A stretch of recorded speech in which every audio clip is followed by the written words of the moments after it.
Мен ардагер, еңбек ардагері, пенсионер, 1938 жылы туған Қызылтөбеде тұрамын, Ибрагим Фиелтай.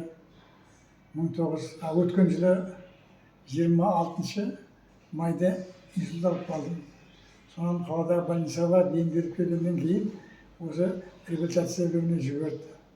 Мұның жаңағы заведующий Жанар алдында жақсы қабыл алды, жақсы қарсы алды.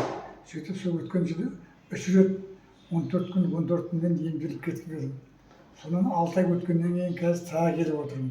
Сол Жанарға рахмет, тағы да қарсы алды, тағы қабыл алды.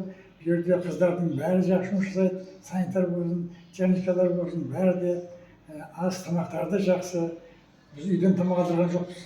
Осының тамағынан осымен жеп жатырмыз. Емдері де жақсы. Маған берген емдері массаж, сосын тоқ. Өткендерінде ине алып едім, бұнда ине алған жоқпын. Жалпы жағдайларым жаман емес, жақсы.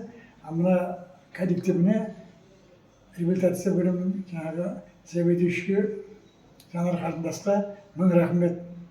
Келгендердің бәрі жақсы қарсы алады, күлім көзбен қарсы алады, адамдарға қарсы сөйлемейді, адамдардың жағдайына қарайды, таңертең түсте кеште қарап кетіп жатыр. Дегенмен рахмет қызметтеріңе, кәсіптерінен берекет табыңдар.